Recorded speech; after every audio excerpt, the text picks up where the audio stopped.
ప్రయత్నం నేను చేస్తాను. భారతదేశానికి స్వాతంత్రం వచ్చింది 1947, మీ అందరికీ తెలుసు.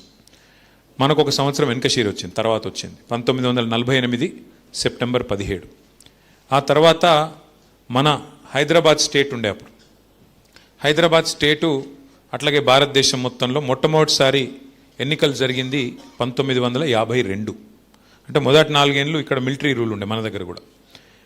52లో ఎన్నికలు జరిగే కంటే ముందేం చేసినారు అంటే అసలు ఎట్లా జరగాలి, ఏం చేయాలి, అసలు భారతదేశం కొత్తగా ఇప్పుడే స్వాతంత్రం వచ్చిన తర్వాత దేశం ఎట్లా నడవాలి అన్న దాని మీద ఒక కమిటీ వేసినారు. ఆ కమిటీకి డాక్టర్ బాబాసాహెబ్ అంబేద్కర్ గారు బాగా చదువుకున్న తెలివైన వ్యక్తి కాబట్టి వారిని చైర్మన్గా పెట్టి భారత రాజ్యాంగ నిర్మాతగా వారిని అందుకే పిలుస్తూ ఉంటాం మనం. కమిటీ వేసి ఈ దేశం ఎట్లా నడవాలి, ఎట్లెట్లా ముందుకు పోవాలన్నప్పుడు ఆయనతో పాటు చాలామంది పెద్దలు కలిసి కూర్చొని చాలా సీరియస్గా ఒక 2 సంవత్సరాలు గట్టిగా పనిచేసి అల్టిమేట్గా దాన్ని కాన్స్టిట్యూయెంట్ అసెంబ్లీ డిబేట్స్ అంటారు. కాన్స్టిట్యూయెంట్ అసెంబ్లీ డిబేట్స్ అంటారు. చాలామందితో చర్చించి, దేశంలోని వివిధ ప్రాంతాల నుంచి వచ్చే పెద్దలతో చర్చించి, ప్రజలతో చర్చించి, కొత్తగా స్వాతంత్రం వచ్చింది ఎటు ముందుకు నడవాలి అని ఆలోచన చేసి 1951-52 ఆ ప్రాంతంలో మరి జనవరి 26 నాడు మనకు 1951 జనవరి 26 నాడు భారత రాజ్యాంగం అమల్లోకి వచ్చింది. దాన్నే మనం గణతంత్ర దినోత్సవం అని జరుపుకుంటాం. 26 జనవరి రిపబ్లిక్ డే. అందులో ఏం రాసిండ్రు అంటే, ఇది ఎందుకు చెప్తున్నా ఇదంతా మీకంటే, రాజ్యాంగంలో నిజంగా మహానుభావుడు అంబేద్కర్ గారు ఎంత గొప్పవాడంటే అప్పటికి చాలా దేశాలు, అమెరికా కానీ యూకే కానీ అంటే బ్రిటన్ కానీ ఇంకా వేరే వేరే దేశాలు కానీ అవన్నీ కూడా మెల్లగా కొన్ని మార్పులు చేర్పులు చేసుకుంటూ వాళ్ళకి స్వాతంత్రం వచ్చినాక ఒక దేశంగా ఎట్లా ముంగటికి పోవాలని ఆలోచన చేసుకొని ఒకటి సవరించుకుంటూ పోయినారు. కానీ అంబేద్కర్ గారు ఎంత గొప్పోడంటే మనం అడగలేదు, మనము ఎవరు ఆందోళన చేయలేదు, ధర్నాలు చేయలేదు, ఆనాడున్న మన తాతలు తండ్రులు కొట్లాడలేదు.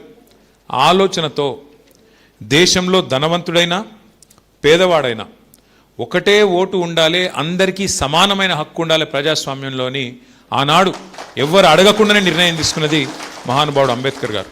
ఇవాళ మీకు చిన్న విషయంలో కనిపిస్తుంది ఆలోచిస్తే, వెనుకకి తిరిగి చూస్తే ఇవాళ సీనన్న కోటు ఉంది, నాకున్నది ఏమున్నదని మీకు అనిపిస్తుంది. కానీ చాలా దేశాల్లో సాటి మనుషులను కూడా చూసేది కాదు. ఓటు హక్కు కోసమే యుద్ధాలు చేయాల్సిన పరిస్థితి. మీకు ఇంకా మా అక్క చెల్లెళ్ళకి తెలవాలి. అమెరికా లాంటి దేశంలో కూడా స్వాతంత్రం రాగానే ఆ మహిళలకు ఓటు హక్కు ఇయ్యలే. కొన్ని శతాబ్దాల తర్వాత, పోరాటాల తర్వాత మహిళలను సమానంగా చూడలే. అక్కడ కూడా పోరాటాలు చేసి గడబడి అయి ఆఖరికి దిగొచ్చి మహిళలకు కూడా ఓటు హక్కు ఇచ్చిండ్రు. కానీ మన దేశంలో బాబాసాహెబ్ అంబేద్కర్ పుణ్యమా అని చెప్పి మొట్టమొదటి రోజే మహిళలకు కూడా అందరితో పాటు సమానంగా ఓటు హక్కు కల్పించిన మహానుభావుడు డాక్టర్ బాబాసాహెబ్ అంబేద్కర్. అట్లాగే ఇవాళ తెలంగాణ అన్న రాష్ట్రం ఏర్పడ్డది అంటే కూడా దానికి ప్రధానమైన కారణం ఆ రాజ్యాంగంలో పొందుపరిచిన ఆర్టికల్ 3. అందుకే మనందరం కూడా ఒకసారి గట్టిగా చప్పట్లతో డాక్టర్ బాబాసాహెబ్ అంబేద్కర్ గారికి వారికి నివాళులు అర్పించాలి. ఇవాళ ఇక్కడ కూర్చొని మనం మాట్లాడుతున్నాం, ఎస్ఐఆర్ అనే మాట కూడా మాట్లాడుతున్నామంటే ప్రజాస్వామ్యంలో ఉన్నాం కాబట్టి మాట్లాడుతున్నాం. ప్రజాస్వామ్యంలో ఉన్నాం కాబట్టి మనకు ఓటు హక్కు ఉంది కాబట్టి, ప్రజలకు ఈ దేశంలో నాయకుల తలరాత రాసే అవకాశం ఉంది కాబట్టి ఆ రాజ్యాంగం ఆధారంగా మనం ఇక్కడ కూర్చొని మాట్లాడుతూ ఉన్నాం.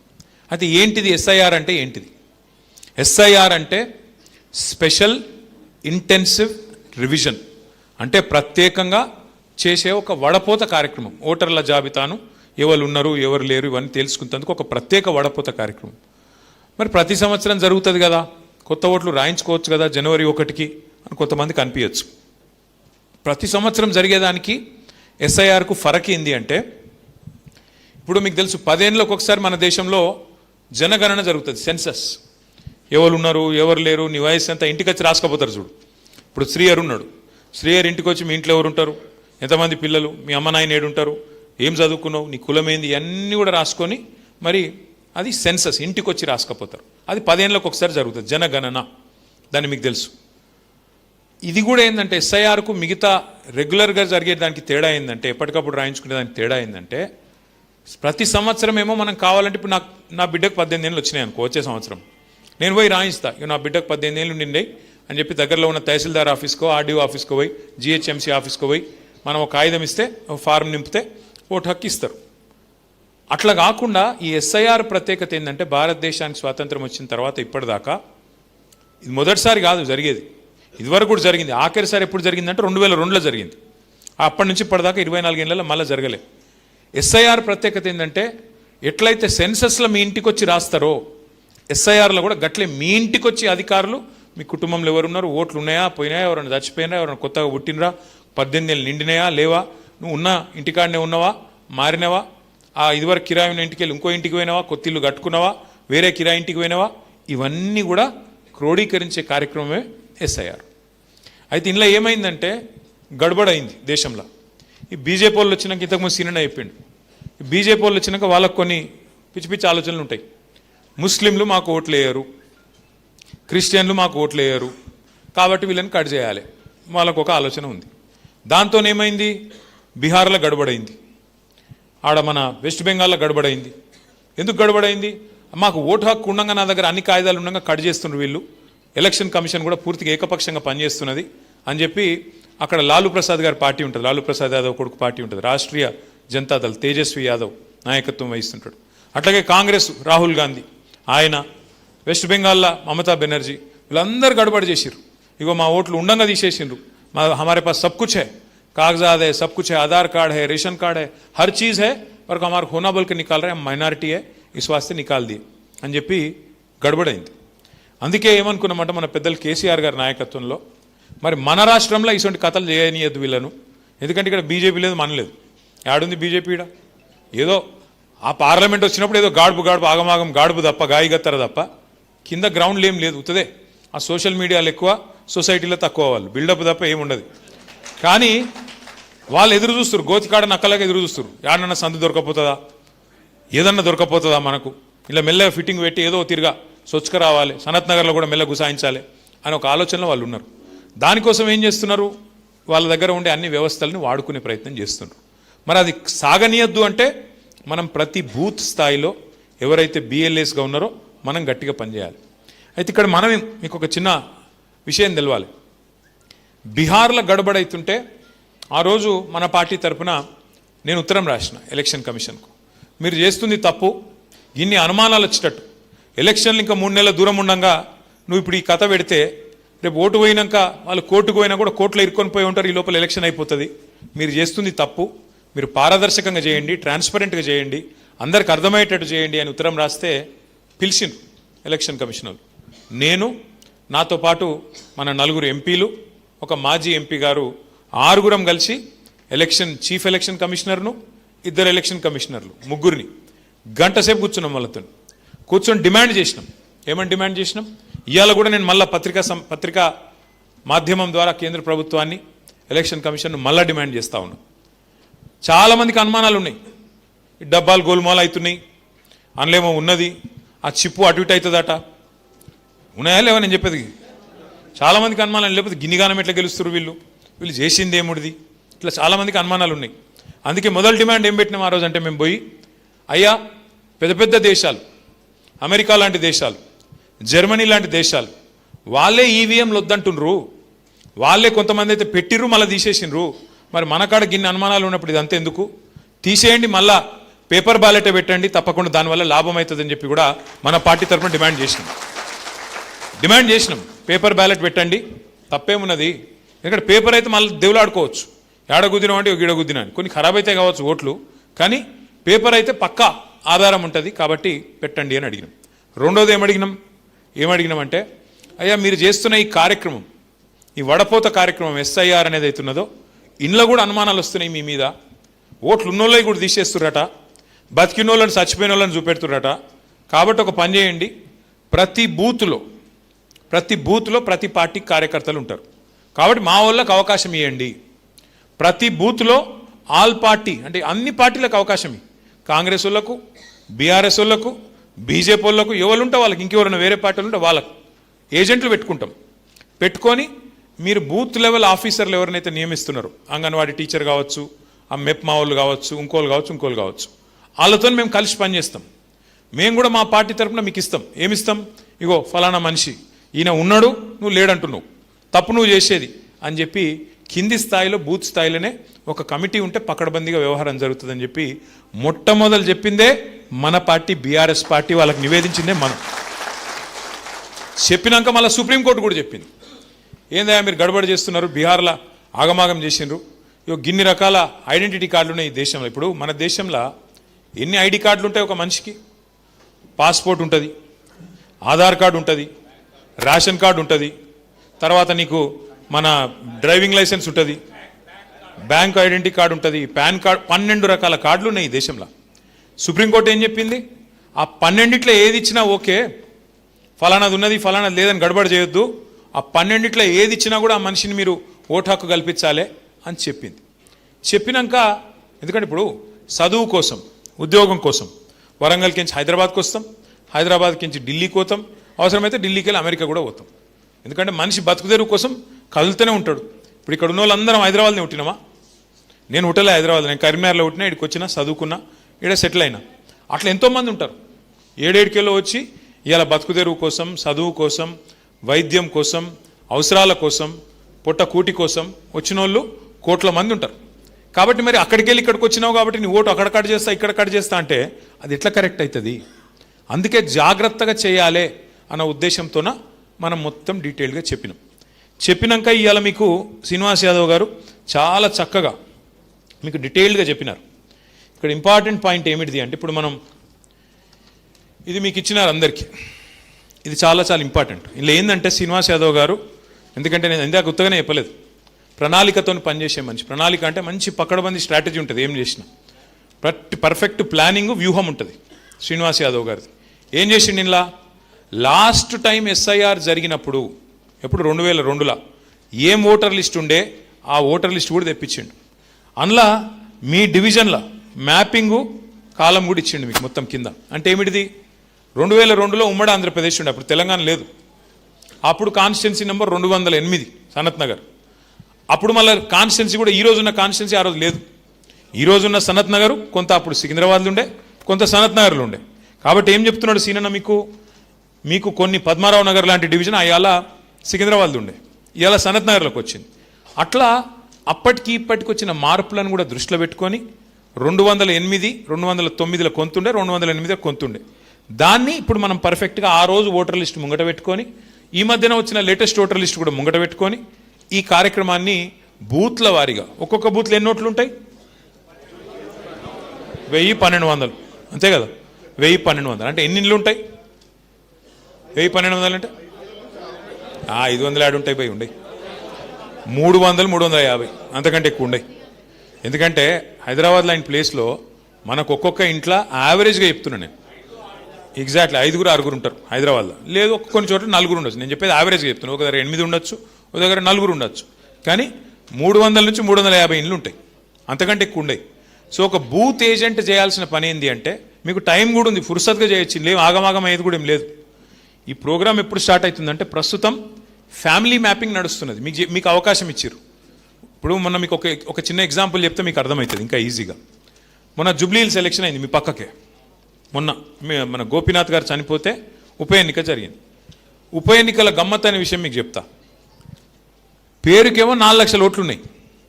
ఏది జూబ్లీ హిల్స్లో ఎన్ని ఓట్లు ఉన్నాయి అయ్యా అంటే, ఎలక్షన్ కమిషన్ లిస్టు ప్రకారం 4 లక్షల ఓట్లు ఉన్నాయి. ఇక నేను శ్రీనివాస్ యాదవ్ గారు మేమేం చేసినామో వార్ రూమ్ అని పెట్టుకొని కూర్చున్నాం. కూర్చొని ఇక మేము ప్రతి డివిజన్కు, ప్రతి బూత్కు, ప్రతి బస్తీకి ఫోన్ల మీద ఫోన్లు, ఎడ తిరుగుతురుతా మీ ఏం సంగతి, అందరిని కలిసిరా లేదా అంటే, బయటికేంచి వచ్చిన ఇన్ఛార్జీలు అందరూ మాకు చెప్పింది ఒకటే. ఇప్పుడు ఉదాహరణకు మీ పక్కకే వెంగళరావు నగర్ డివిజన్ ఉంటుంది, అమీర్పేటను అంటుకొని. ఆ వెంగళరావు నగర్ డివిజన్లో మన L B Nagar MLA Sudheer Reddy, ex MLA Bhaskar Rao, వీళ్ళందరూ ఇన్ఛార్జ్ ఉండే. ఇక నేను సీనన్న ఫోన్ చేసి వాళ్ళకు, ఏమాయి బాయ్ కలిసిరా లేదా ఓటర్లు అంటే, అరే లేరు సార్ ఇక్కడ ఓటర్లు అని వాళ్ళు. అరే లేరేంది బాయ్ నాకు అర్థం కాదంటే, లేరు సార్.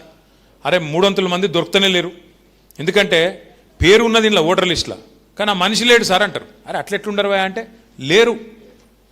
అరే ఇది ఎక్కడ కథ అని చెప్పి మేము మొత్తం ఛాన్బీన్ చేసినాం. ఛాన్బీన్ చేస్తే తేలింది ఏంటంటే, దేవులాడితే తేలింది ఏంటంటే, పేరుకు 4 లక్షల ఓట్లు, కానీ దగ్గర 1.5 లక్షల ఓట్లు అక్కడ లేనేలేవు, జాడాడనో ఉన్నారు. ఒకళ్ళు అటేటో పోయి రాజేంద్ర నగర్ పోయినరు, ఒకళ్ళు కొల్లూరు పోయినరు, ఒకళ్ళు ఇంకొకాడ పోయినరు. కిరాయి ఇల్లు అనలేదనలే మారిన. రేమత్ నగర్ వాడు పక్కకి ఇటు వచ్చిండు, ఎర్రగడ్డకు వచ్చిండు, ఎర్రగడ్డోడు పోయి అటు అమీర్పేట పోయిండు. బతుకుదేరు, కిరాయి ఎక్కువైందో లేకపోతే పంచాయతీ అయిందో ఏదో ఒకటి అయింది, పోయినావు. లేదా ఇల్లు ఇంకొకట దొరికింది, పోయినావు.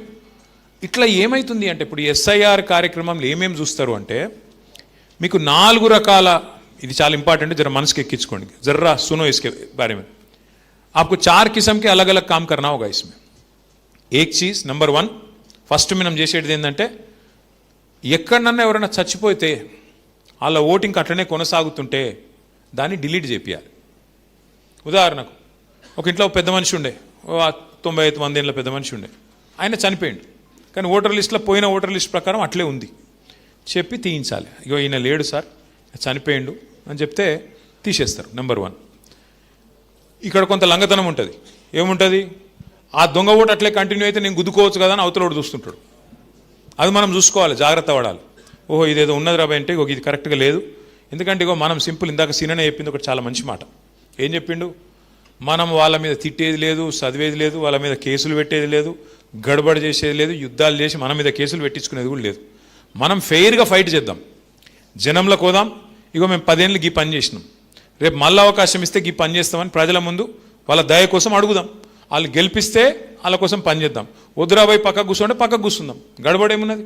అంతేగాని దొంగ ఓట్లు వేయించుకున్నాడు, దొంగ ఓట్లు రాయించుకున్నాడు, మళ్ళీ వాటిని గుద్దుడు, అది ఎందుకు, ఆ టెన్షన్ అంత ఎందుకు మనకు. అందుకే మనం ఫెయిర్ ఫైట్ కోసం, పారదర్శకంగా పనిచేయడం కోసం మనం 4 పనులు చేద్దాం, వాళ్ళకి సహకరిద్దాం ఎలక్షన్ కమిషన్కి. ఎట్లా, నెంబర్ 1 చనిపోయిన వాళ్ళు ఉంటే వాళ్ళ ఓట్లు ఖచ్చితంగా డిలీట్ చేయించాలి. నెంబర్ 1. నెంబర్ 2 దానికి ఫామ్స్ గిమ్స్ ఉన్నాయి, మీకు మళ్ళీ అన్నీ చెప్తారు, మన పెద్దలు చెప్తారు, మన పవన్ చెప్తారు, ఇంకా మిగతా వాళ్ళు చెప్తారు. ఆ ఫామ్స్ కూడా మీకు అందజేస్తారు. నెంబర్ 2, ఇదివరకు లేదు, ఇప్పుడు 18 ఏళ్ళు నిండిన వాళ్ళు ఉంటారు పిల్లలు, మన ఇంట్లో పిల్లలు కావచ్చు, ఇంకోళ్ళు కావచ్చు, 18 ఏళ్ళు నిండిన వాళ్ళు ఉంటారు. అలా కంపల్సరీ రాయించాలి. ఇగో మా పాపకు 18 ఏళ్ళు వచ్చినాయి, దయచేసి మీరు రాయండి, రిజిస్టర్ చేసుకోండి అట ప్రూఫ్ అడుగుతారు. బర్త్ సర్టిఫికేట్ ఇవ్వాలి, జిహెచ్ఎంసీలో ఇచ్చింది ఉంటుంది, చూపెట్టుకో 18 ఏళ్ళు బర్త్ సర్టిఫికేట్ అంటే ఓటు ఎక్కిస్తారు. 3వది, ఎవరన్నా మీ చుట్టాల పిల్లగాడు వచ్చి మీ దగ్గర చదువుకుంటున్నాను అనుకో, ఉదాహరణకు ఇప్పుడు మా పవన్ యాక్చువల్గా సిరిసిల్ల అయినది, ఏడొచ్చి స్థిరపడ్డాడు. సిరిసిల్ల పక్కకు తాడూరు అని ఊరు ఉంటుంది. చిన్న నీకు ఎరికేనా నేను సిరిసిల్ల, తాడూరు అని ఊరు పవన్ కుమార్ గౌడ్ది. అయితే ఆడికెళ్ళి ఇడికి వచ్చిండు. ఇడికి వచ్చినాక ఎవడో తాడూరు కూడా వస్తాడు కదా, అరే పవన్ అన్న మీ ఇంటికాడికి వచ్చి చదువుకుంటాను, ఇంజనీరింగ్ చదువుకుంటాడు నా కొడుకు అని ఎవడో చుట్టప్పుడు పంపుతాడు.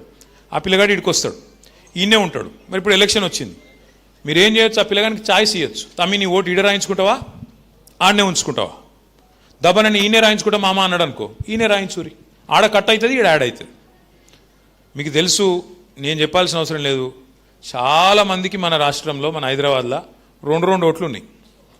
ఓటు ఈడు ఉంటుంది, ఓటు ఊళ్ళో ఉంటుంది. పక్కన నేను చెప్పేది ఇక ఇప్పుడు అది ఎగిరిపోతుంది. ఆడనో ఎన్నో తెలుసుకోవాలి. నువ్వు హైదరాబాద్లో ఉండే మాట నిజమైతే ఇన్నే రాయించుకో, లేదు నేను తాడూరులో రాయించుకుంటా ఊళ్ళోనే ఉంటా అంటే ఆడనే రాయించుకో. అట్లా మీ ఇంట్లో ఉండే ఎవరైనా చిన్నపిల్లలు చదువుకుంటానికి వచ్చిన వాళ్ళు, వాళ్ళు చిన్నపిల్లలు కాదు చదువుకుంటానికి వచ్చి, మళ్ళీ చిన్నపిల్లలు అంటే టీవీలో విలియం వేసి పాడతారు, చిన్నపిల్లల ఓట్లు రాయించమన్నాడు అని చెప్పి అదో బాధ.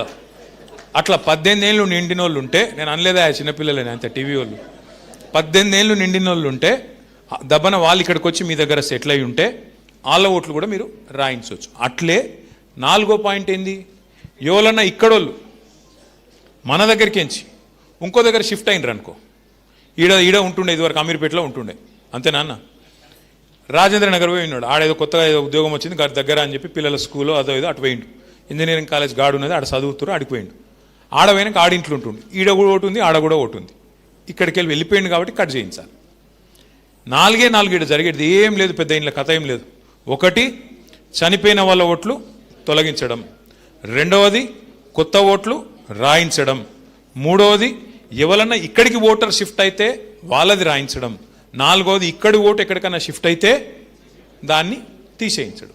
ఇక 5వది అన్నిటికన్నా ముఖ్యమైనది, ఇక బీజేపీ ఓడు కాంగ్రెస్ ఓడు లంగతనం చేసి మనోళ్ళు సంబంధించి బీఆర్ఎస్ వాళ్ళు వీళ్ళు సీనన్న మనుషులు అని చెప్పి వలాయించి కట్ చేస్తుండ అనుకో, ఏదో ఇక మనోళ్ళు అని రిజిస్టర్ అయిన వాళ్ళది ఇక బరాబర్ మొత్తం లెక్క పెట్టాలి, పత్రం పెట్టాలి, గడబడి చేయాలి. దీనికి టైం ఉన్నది. ఎస్ఐఆర్ అనే కార్యక్రమం ప్రారంభం అవుతున్నది, మీ ఇంటింటికి వచ్చి రాసుకునే కార్యక్రమం జూన్, తెలుసు ఐడియా మీకు, జూన్ 25 నుంచి మీకు స్టార్ట్ అవుతుంది ప్రోగ్రామ్, ఇంటింటికి వచ్చే కార్యక్రమం, అధికారులు వస్తారు. అది ఎప్పటిదాకా 1 నెల జరుగుతుంది, జూలై 24 దాకా జరుగుతుంది. ఆ తర్వాత మీకు ఏమైనా అభ్యంతరం ఉందనుకో, आपको कोई एतराज़ है, आपको कोई चीज़ में आपको ऑब्जेक्शन है, तो आपको 2 महीने का टाइम है, जुलाई 24 से कब तक, अगस्त एंडिंग तक, अगस्त नहीं सितंबर तक ना, सितंबर एंडिंग तक आपको मौका है, सितंबर 25 तक आपको मौका है सबमिट करने का। फाइनल लिस्ट कब पब्लिश होता? अक्टोबर 1 అంటే మీకు 2 నెలలు టైం ఉంది ప్రోగ్రామ్ మొత్తం అయిపోయినాక. కాకపోతే దీనికంటే ముందు ట్రైనింగ్ ఉన్నది. ఏం ట్రైనింగ్ ఉంటుంది? ఇప్పుడు మేము కదా మీకు ఇవి ఇచ్చినట్టు, ఈ ప్రోగ్రామ్ ఇవి ఇచ్చినట్టు ఫ్యామిలీ మ్యాపింగ్ చేయండి, ఇంటింటికి పోండి. నేను మీ అందరినీ మళ్ళొకసారి యాద్ చేస్తున్నా. మీకు తెలిసేది, నేను కొత్తగా చెప్పేది ఏం లేదు ఇలా. మీరు ఇప్పుడు ఈ లిస్టు 350 ఇండ్లు ఇవాళ మనం మాట్లాడుతుంది మే 10 అన 16 మనం చెప్పే exercise next month ending start అవుతుంది, జూన్ 25. మీరు మంచిగా కామ్గా 350 ఇండ్లు అంటే రోజుకు 5 ఇండ్లు 10 ఇండ్లు తిరిగినా మంచిగా లెక్క రాసుకోవచ్చు. మంచిగా రిజిస్టర్ పెట్టుకొని, మీకు ఆల్రెడీ పవను, మీ వాళ్ళందరూ డివిజన్ ప్రెసిడెంట్లు, మీ కార్పొరేటర్లు అందరూ మీకు ఇప్పటికే చెప్పింటారు. ఇంకొక మాట ఇది గుర్తుపెట్టుకోరు దయచేసి, కార్పొరేటర్లు ముఖ్యంగా డివిజన్ ప్రెసిడెంట్లు, కార్పొరేటర్ ఈ కాంచెల్లి ఇది ఒక్కసారి ప్రోగ్రామ్ అయిపోయాక, ఎస్ఐఆర్ అయిపోయాక ఒకటే ఓటర్ లిస్ట్ ఉంటుంది. ఇక జిహెచ్ఎంసీకి అలాగ లిస్టు, అసెంబ్లీకి అలాగ లిస్టు, పార్లమెంట్కి అలాగ లిస్ట్ ఉండదు, ఇక ఒకటే లిస్టు. కాబట్టి చాలా ఇంపార్టెంట్. నెక్స్ట్ వచ్చే ఎలక్షన్ ఎవరది? మరి మీ ఇష్టం. ఇక డివిజన్ ప్రెసిడెంట్లు, కార్పొరేటర్లు కావాలనుకుంటోళ్ళు, ఉరుకులాడాలనుకుంటోళ్ళు సీనియర్ కంటే ఎక్కువ మీకు ఫికర్ ఉండాలి. శ్రీనివాస్ యాదవ్ ఎలక్షన్ మళ్ళీ ఇంకో 2 నెలలకు ఉంది. ఏమంటావు? కొట్లాడు ఎందుకు రా ఎక్కువ పని చేయమంటే ఉరుకులాడు మన గట్లా కొట్లాడుతున్నామంటే ఇప్పుడే శ్రీనివాస్ యాదవ్ ఏమో కొట్లాడొద్దని చెప్తే నేను కొట్లాడతాను, ఇది ఎక్కడ కథ నేను అనుకుంటా. అయితే ఉరుకులాడుతున్నాం, కరెక్ట్, ఉరుకులాడు. అయితే నేను అనేది ఏంటంటే మీకు ఇందులో ఏం కన్ఫ్యూజన్ లేదు, ఆగమయ్యేది లేదు. మనకున్న నెట్వర్క్ ఎవరికి లేదు. రాష్ట్రంలో ఈరోజు 36,500 బూత్లుంటే ప్రతి బూత్లో మనిషి ఉండే ఒకే ఒక్క పార్టీ బీఆర్ఎస్ పార్టీ మాత్రమే. మిగతా వాళ్ళు ఎట్లా అంటే గాళ్ళు ఎక్కువ, మాటలు ఎక్కువ, బిల్డప్ ఎక్కువ తప్ప కింద లేరు. ఇప్పుడు మీ సనత్ నగర్ ఎగ్జాంపుల్ తీసుకోరు. పేరుకు కాంగ్రెస్ అధికారంలో ఉంది, అసలు ఆ ఇన్ఛార్జ్ ఎవరెవరికైనా తెలుసా? వాళ్ళు ఎవరు ఏంది, ఏడికేంచి వచ్చారు ఎవరికి తెలియదు. మళ్ళీ ఏం పని పడ్డా కాంగ్రెస్ వాడు కూడా ఎవరి దగ్గర రావాలి? శ్రీనివాస్ యాదవ్ దగ్గరికి రావాలి. ఇంకోటి, శ్రీనివాస్ యాదవ్ గారి గురించి ఒక 2 విషయాలు మీకు నేను చెప్పాలి. ఆయన మనిషి, నేను మిగతా నాయకులందరికీ చెప్తుంటాను, నేను హైదరాబాద్లో బయట కూడా నిజంగా ఏదైనా ప్రోగ్రామ్ చేస్తే ఎట్లా చేయాలో శ్రీనివాస్ యాదవ్ గారిని చూసి నేర్చుకోవాలి. ఏ ప్రోగ్రామ్ అయినా కేసీఆర్ గారిని తీసుకొని పోయి మనం హైదరాబాద్లో మొత్తం రాష్ట్రంలో డబుల్ బెడ్రూమ్ ఇల్లు కట్టాలి అన్నప్పుడు ముగ్గు పోసింది ఎక్కడ? IDH colony, Sanath Nagar constituency. ఆడ కట్టినాక పెద్ద పెద్దోళ్ళు వచ్చారు, గవర్నరు, ఐఏఎస్ ఆఫీసర్లు, డీజీపీలు, చీఫ్ సెక్రటరీలు చూసిపోనికి అరే ఎట్లా కట్టిర్రా బయట, ఎట్లా ఒప్పించిర్రు అని. ఎట్లా చేసిరంటే శ్రీనివాస్ యాదవ్ గారి నాయకత్వం వల్ల బ్రహ్మాండంగా చేసుకున్నారు. రెండోది, మీకు ఆయన గురించి ఒక 2 విషయాలు మీకు తెలియని చెప్పాలి. దగ్గరగా ఇద్దరం పనిచేసినాం 9.5 ఏళ్ళు మంత్రులుగా. పనిచేసినప్పుడు నేను ఇది ఉత్తగా చెప్తలేను, మీడియా ముంగటనే చెప్తున్నాను, నేను ఉత్తగా కూడా చెప్తలేను. హైదరాబాద్ పొలిటీషియన్లు జనరల్గా, నేను వీళ్ళ పేరు వాళ్ళ పేరు చెప్ప బాగుండదు, ఎక్కువ వరకు ముఖ్యంగా కాంగ్రెస్ వాళ్ళు అయితే ఎక్కువ వరకు ఏముంటుందంటే ఈ ల్యాండ్ దందాలలో ఉంటారు. ఈ ల్యాండు, ఆ ల్యాండు, ఆ సెటిల్మెంటు, ఈ సెటిల్మెంటు, అన్న వీనికి ఫోన్ చేయి, వానికి ఫోన్ చేయి, నేను చేయకపోతుంటే. గమ్మత్ ఏంటంటే మేము 9.5 ఏళ్ళు కలిసి పనిచేసినాం. ఒక్కటంటే ఒక్కరోజు 1 ఇంచు ల్యాండ్ గురించి ఎక్కడ కూడా ఎన్నడూ కూడా పైరవి కానీ ఇంకోటి కానీ చేయని నాయకుడు శ్రీనివాస్ యాదవ్ గారు. రెండవది, హైదరాబాద్ నాయకులకు ఇంకొకటి ఉంటుంది, నేను పేర్లు చెప్తే బాగుండదు ఇప్పుడు, కానీ తెల్లారలేస్తే ఈ ఏసీపీ నెయ్యి, ఆ సిఐ నెయ్యి, ఆ ఎస్ఐ నెయ్యి, గీ ఎంఆర్ఓ నెయ్యి, గా ఎంఆర్ఓ నెయ్యి, గీ జెడ్సీ, గా జెడ్సీ, గా డీసీ, గీ డీసీ. సీనియర్ నేను అడుగుతుంటే నీకు ఎవరైనా కావాలా అని, వాళ్ళు అడుగుతున్నారు మరి నీకు ఎవరైనా కావాలి, నాకు ఎవరైనా నెయ్యి అంటుండే. అదే ఏంది భయ అంటే, అదేంది భయ నువ్వు చెప్పు అంటే, నాకు ఎవరైనా పని చేస్తారన్నా, ఎవరితోనైనా పని చేయించుకునే దమ్ము నాకుంది, నేను చేయించుకుంటాను, నువ్వు ఎవరైతే వాడిని. చాలా తక్కువ ఉంటారు ఇట్లాంటి నాయకులు. ఇప్పుడు ఎంతో దూరంగా నిన్నటి ప్రోగ్రాం చెప్తాను. ఆడ టిమ్స్ అని కట్టినాం మనం, హైదరాబాద్లో బస్తీ దవాఖానలు పెట్టినాం, Telangana institute of Medical sciences. స్వాతంత్రం వచ్చిన నాటి నుంచి నిన్నటి దాకా హైదరాబాద్లో ఉన్నాయి 3 దవాఖానలు. అది కూడా కాంగ్రెస్ వాళ్ళు కట్టినాయి కావు, నిజాం కట్టిపోయింది. ఉస్మానియా, గాంధీ, నిమ్స్ అంటే ఏమిటిది?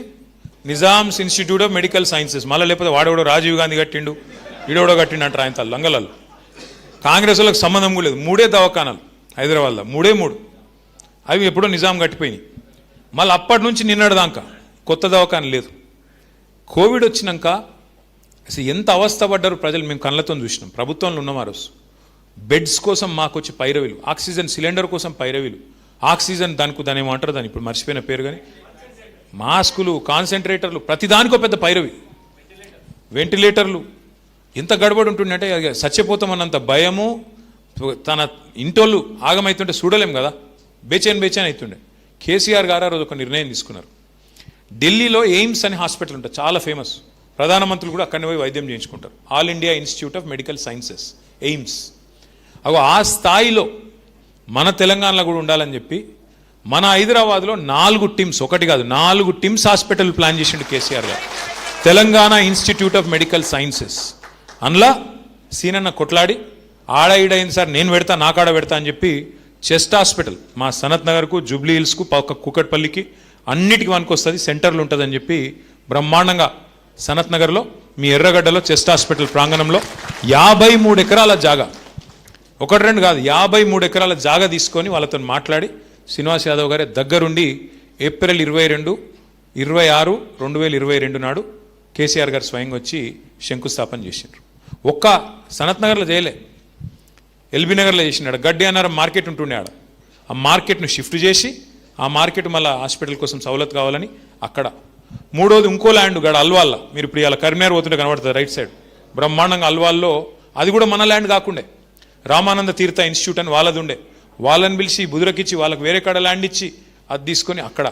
4వది గచ్చిబౌలిలో ఆల్రెడీ బిల్డింగ్ కట్టుంటే దాని 4,000 పడకలు. అంటే స్వాతంత్రం వచ్చిన కాంచెల్లి ఒక్క దవాఖాన కట్టలేదు మన తెలంగాణలో, మన హైదరాబాద్లో. కట్టింది ఎవరు మళ్ళా? కేసీఆర్. 4 హాస్పిటళ్ళు, 4,000 పడకలు. ఈ 4,000లో కూడా నేను పోయి చూసి వచ్చిన.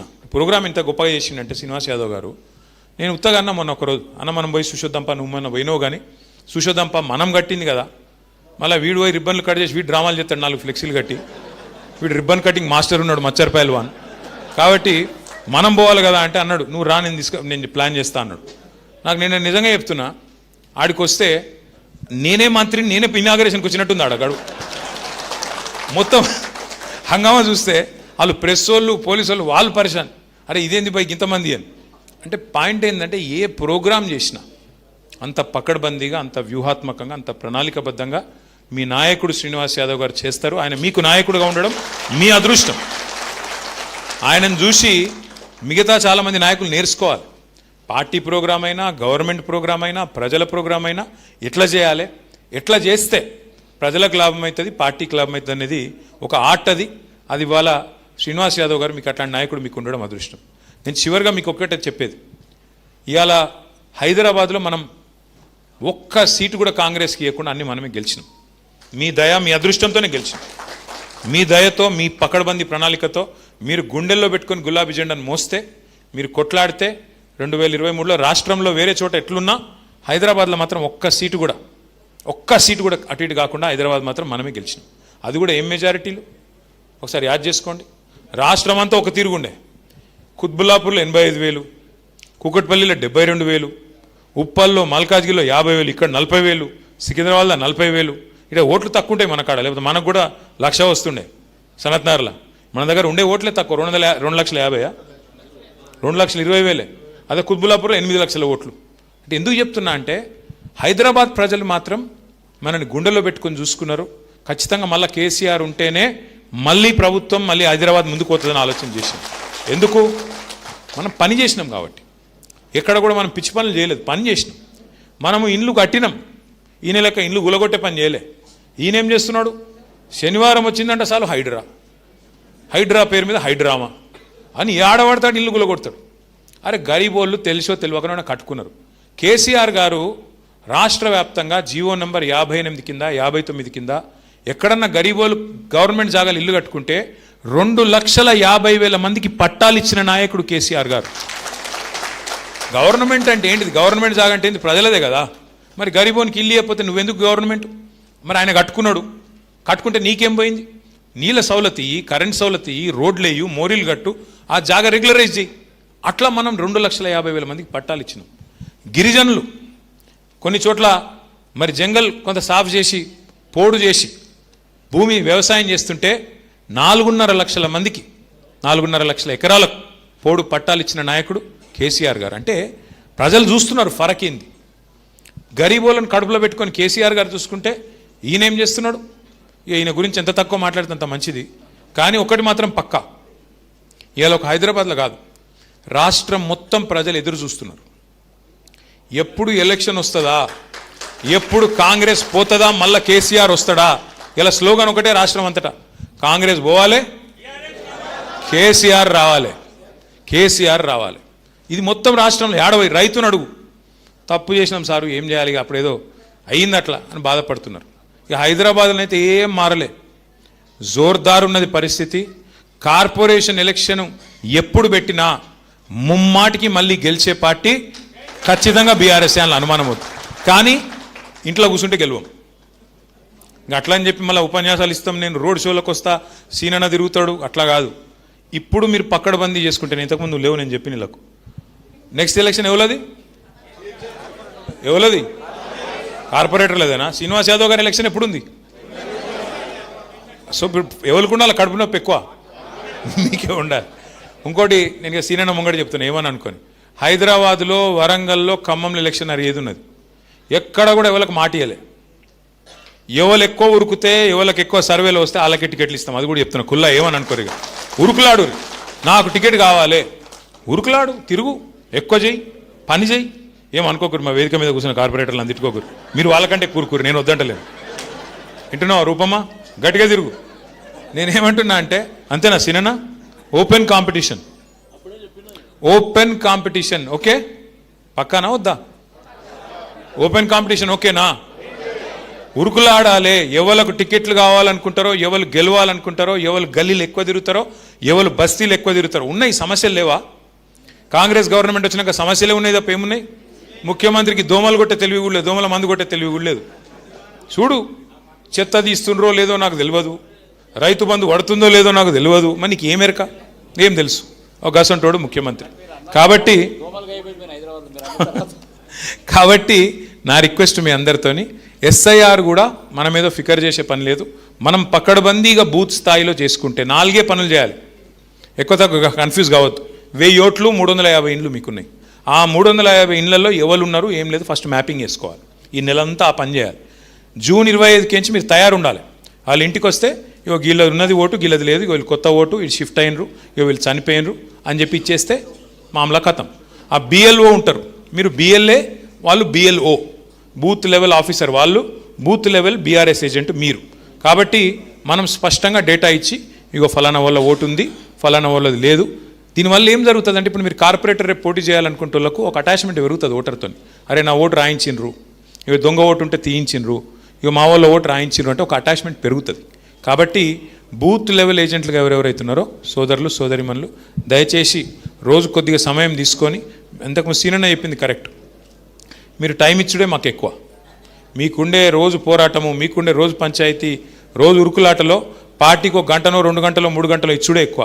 కాబట్టి మీకు సర్వదా శతదా మిమ్మల్ని గుండెల్లో పెట్టుకొని చూసుకుంటా, మర్చిపోనని చెప్పి మళ్ళొక్కసారి విజ్ఞప్తి చేస్తూ, పేరు పేరున అందరికీ హృదయపూర్వకంగా ధన్యవాదాలు. మరి ఇంకొక శిక్షణా కార్యక్రమం కూడా అవసరమని శ్రీనివాస్ యాదవ్ గారు భావిస్తే తప్పకుండా దాన్ని కూడా పెట్టుకుందాం. లేదు అంతా పకడ్బందీగా నడుస్తుంది అనుకుంటే ఎప్పటికప్పుడు టెలికాన్ఫరెన్స్ల ద్వారా టచ్లో ఉందాం. కానీ ఎక్కడ కూడా అర్హుల ఓట్లు పోవద్దు, దొంగ ఓట్లు ఉండద్దు. మనం ఫెయిర్ ఎలక్షన్ కొట్లాడదాం, మంచి నిజాయితీగా పనిచేద్దామని చెప్పి కోరుతూ